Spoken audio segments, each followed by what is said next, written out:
राम मंदिर की जमीन का चंदा खाने वाले लोग हैं सर ये लोग। 2 करोड़ की जमीन 5 मिनट में 18 करोड़ में बेची सर इन लोगों ने। 16.5 करोड़ का घोटाला किया, 18.5 करोड़ में जमीन बेची। ये राम मंदिर में घोटाला करने वाले लोग हैं सर। मान्यवर, अरे प्रभु श्री राम के नाम का पैसा खाते हो तुम लोग। अरे बैठ जाओ, राम मंदिर का पैसा खाते हो। अरे राम मंदिर में घोटाला करते बैठो। अरे राम मंदिर का चंदा खाते हो। अरे चंदा चोरो बैठो, चंदा चोरो बैठो, चंदा चोरो बैठो, बैठो चंदा चोरो, चंदा चोरो बैठ जाओ। चंदा चोर हो तुम लोग चंदा चोर हो। बड़ी बातें कर रहे हैं। ये सरकार कह रही है कि ये कानून हम मुसलमानों के भले के लिए आ रहे हैं।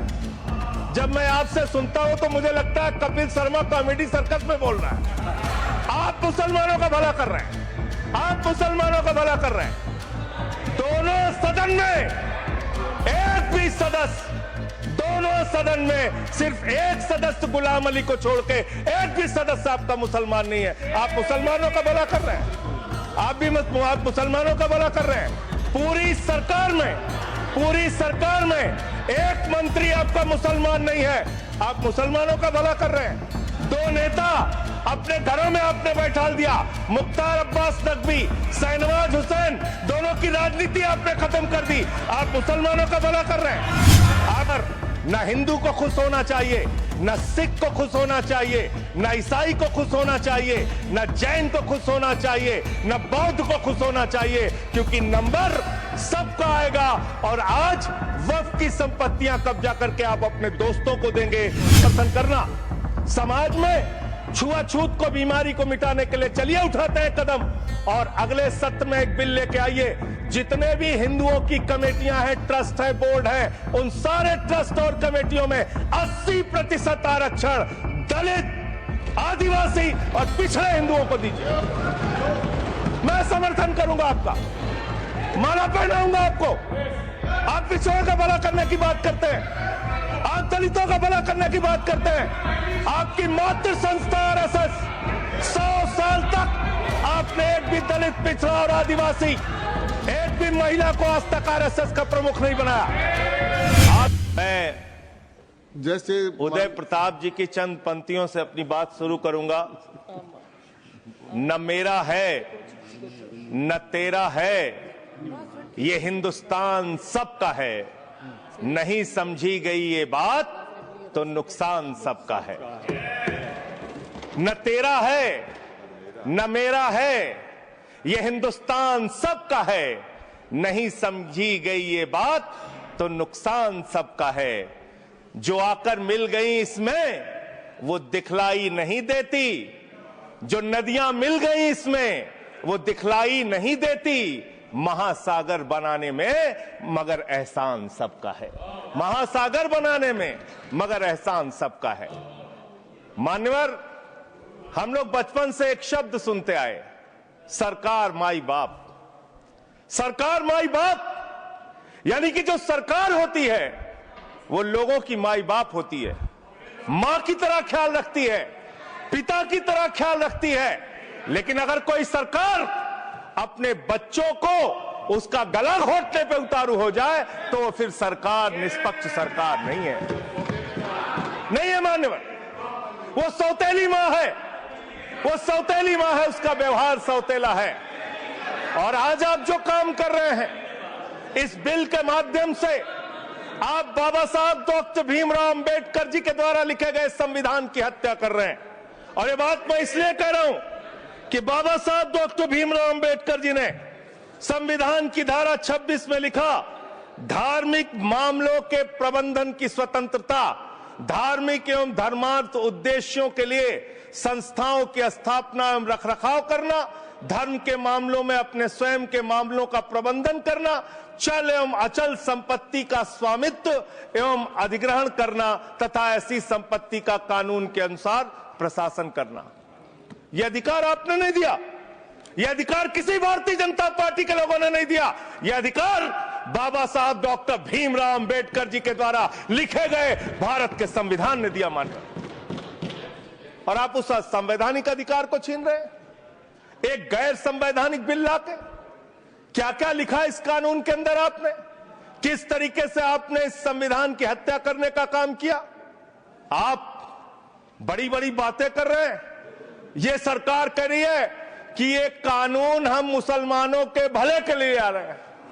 जब मैं आपसे सुनता हूं तो मुझे लगता है कपिल शर्मा कॉमेडी सर्कस में बोल रहा है।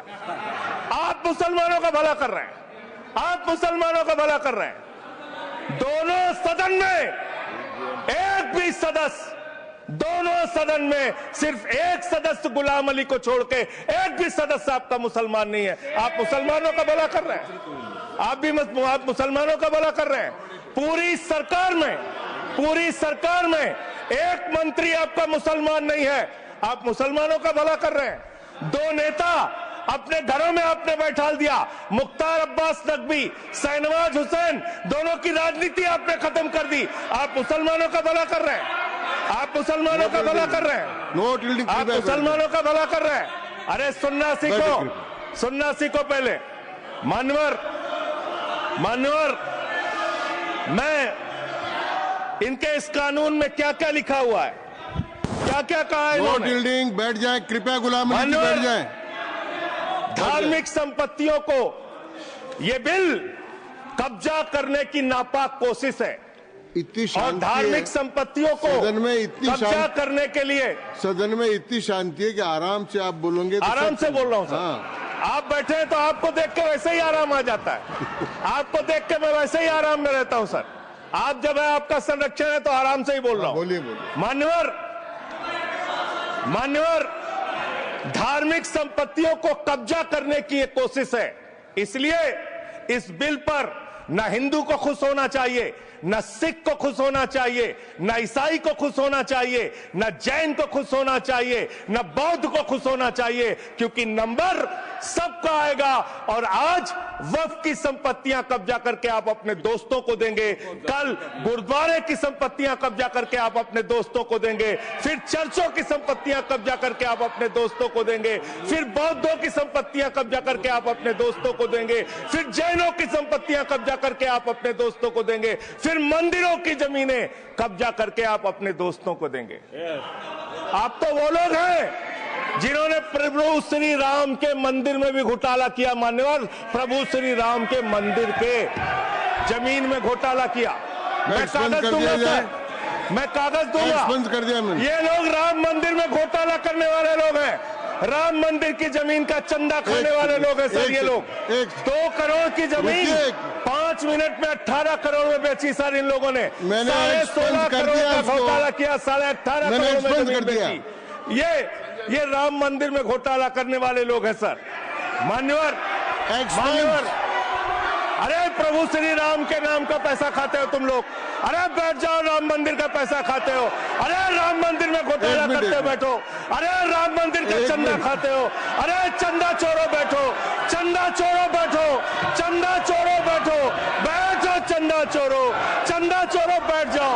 चंदा चोरो तुम लोग चंदा चोरो, चंदा चोरो तुम लोग, चंदा चोरो, चंदा चोरो, चंदा चोरो बैठो। 1 मिनट को प्लीज। चंदा चोरो बैठो। सभापति महोदय, Shri Gajendra Singh ji. Sir, I am not dealing sir, I am not dealing. सदस्य ने चंदा चोरी किया इन्होंने, राम का पैसा खाया करने वाले प्रभु श्री राम का पैसा खाया सर इन्होंने। राम मंदिर का विषय, राम मंदिर में चंदा चोरी किया इन्होंने। चंदा चोर है सर ये लोग। इन्होंने प्रभु श्री राम का चंदा खाया। कृपया बैठ जाए। चंदा चोरी किया सर। कृपया बैठ जाए। राम मंदिर के संबंध में सर राम मंदिर के संबंध में कहे गए सभी शब्दों को मैं कार्रवाई से निकाल रहा हूं, कार्रवाई से निकाल दिए। 2 करोड़ की जमीन 18.5 करोड़ में खरीदी इन लोगों ने। 2 करोड़ की जमीन अयोध्या में 18.5 करोड़ में खरीदी। मान्यवर, कृपया मेरा टाइम बचाया जा सर। मान्यवर, टाइम पॉज कीजिए सर, टाइम पॉज कीजिए, बैठाइए इनको। Point of order, allow sir. I am not dealing sir. Point of order, Bhupendra Yadav please sit down.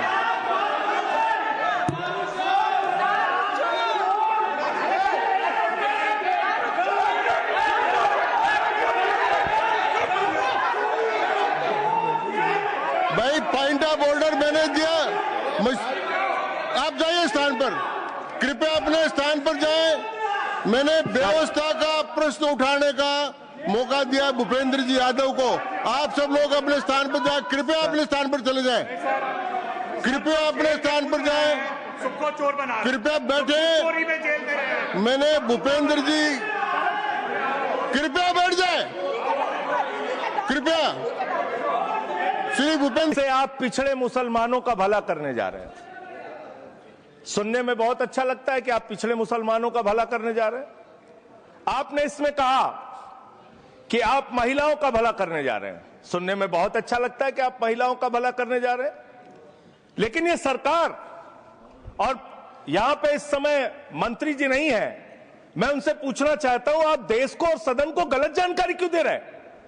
मानवर 2013 के वक्फ बिल में जो भारतीय जनता पार्टी की सहमति और सहयोग से पास हुआ, उसमें भी महिलाओं के लिए आरक्षण था। मना कर दीजिए कि नहीं था, मना करिए कि हम गलत बोल रहे हैं। मानवर मंत्री जी ने कहा 1 करोड़ सुझाव आया।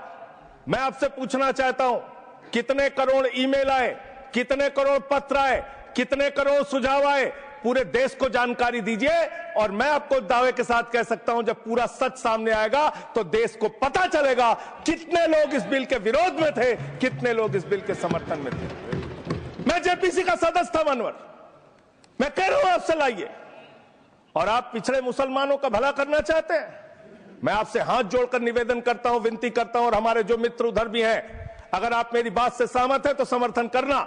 समाज में छुआछूत को, बीमारी को मिटाने के लिए चलिए उठाते हैं कदम, और अगले सत्र में एक बिल लेके आइए। जितने भी हिंदुओं की कमेटियां हैं, ट्रस्ट है, बोर्ड है, उन सारे ट्रस्ट और कमेटियों में 80% आरक्षण दलित, आदिवासी और पिछड़े हिंदुओं को दीजिए। मैं समर्थन करूंगा आपका, माला पहनाऊंगा आपको। आप पिछड़ों का भला करने की बात करते हैं, आप दलितों का भला करने की बात करते हैं। आपकी मातृ संस्था आरएसएस 100 साल तक आपने एक भी दलित, पिछड़ा और आदिवासी, एक भी महिला को आज तक आरएसएस का प्रमुख नहीं बनाया। आप दलितों और पिछड़ों और आदिवासियों की आरएसएस के बारे में भला करने की बात करते कर हैं। माननीय, इस बिल में क्या लिखा है? आप जो भी बातें इस विधेयक के अलावा बोलेंगे, उन सबको मैं एक्सप्लेन करूंगा। ये सच नहीं है क्या ये सच नहीं है? सर मेरा टाइम रोका जाए, और सर बिल के बारे में बात करते हैं। माननीय मंत्री जी ने कहा आज आप इस बिल को पास कर रहे हैं, आज आपका सीना चौड़ा हो रहा है, आपको लग रहा है एक धर्म के अधिकार को आप छीन रहे हैं। नहीं, कल को आप सभी धर्मों की धार्मिक संपत्तियां छीन के आप अपने दोस्तों का देने का काम करेंगे। मैं फिर इसको दोहरा रहा हूं और फिर इसको कह रहा हूं कि आप ये करेंगे, धार्मिक संपत्तियों के कब्जा करने का काम करेंगे। और किसी गलतफहमी में मत रहिए। आपको लोकसभा के चुनाव में मात्र 36% वोट मिला है।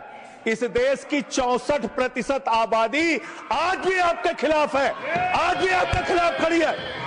किसी गलतफहमी में मत रहिए। बड़ी बड़ी सत्ता उखड़ गई और चली गई। मान्यवर, आपने इसमें लिखा बिल के अंदर कि वक्फ कमेटी के अंदर गैर मुसलमान इसका सदस्य बन सकता है। आप क्या गुरुद्वारा कमेटी के अंदर गैर सिख को मेंबर बना सकते हैं? क्या ईसाई कमेटी के अंदर गैर ईसाई को सदस्य बना सकते हैं? क्या बौद्धों की कमेटी के अंदर गैर बौद्ध को, क्या जैनों की कमेटी के अंदर गैर जैन को आप मेंबर बना सकते हैं? और इतना ही नहीं, क्या आप हिंदुओं के ट्रस्ट में, मंदिर के ट्रस्ट में आप क्या गैर हिंदू को मेंबर बना सकते हैं? नहीं बना सकते, नहीं बना सकते। आप एक झूठ फैला रहे हैं देश भर में झूठ फैला रहे हैं। आप कह रहे हैं ये मैं पढ़ रहा हूं राम मंदिर का, सर, राम मंदिर ट्रस्ट। झूठ शब्द असंसदीय है, जो असंसदीय शब्द उनको निकाल दीजिए। सत्य से परे, सत्य से परे। सर ये प्रभु श्री राम के मंदिर का ट्रस्ट, मैं इसका समर्थन करता हूं। नहीं, आप सर मैं इसका समर्थन कर रहा हूं। ये सब्जेक्ट नहीं है सर, समर्थन कर रहा हूं, सुन तो लीजिए आप कहे से। नहीं सुनूंगा। डिस्ट्रिक्ट मजिस्ट्रेट प्रोसीडिंग में नहीं आएगा सर, मेरी बात तो बिल्कुल नहीं आएगा सर, मेरी बात सुन लीजिए। घनश्याम जी प्लीज, चेयरमैन साहब, district magistrate of Ayodhya will be ex officio trustee who will be a practicing Hindu. If the DM is not Hindu, then additional district magistrate will be an ex officio member of the trust. हम इसका समर्थन करते हैं sir. Hindu धर्म के trust में हिंदू को member होना चाहिए, आपने लिखा, हम इसका समर्थन करते हैं। लेकिन आप दूसरे धर्मों के ऊपर कह रहे हैं। कल को आप गुरुद्वारा कमेटियों में कहेंगे सिख नहीं, दूसरे धर्म के लोग इसमें आएंगे। कल को आप जैन कमेटियों में घुसड़ेंगे, बौद्धों की कमेटियों में घुसड़ेंगे। ये बात गलत है, ये पूरी तरीके से गलत है। और आज पूरे देश को आप बताइए, मान्यवर, पूरे देश को आप बताइए, 2009 में आपने अपना घोषणा पत्र जारी किया था, मैनिफेस्टो। ये मैनिफेस्टो आपका लेके आया हूं, ये तो आपका डॉक्यूमेंट है, मेरे घर नहीं बना।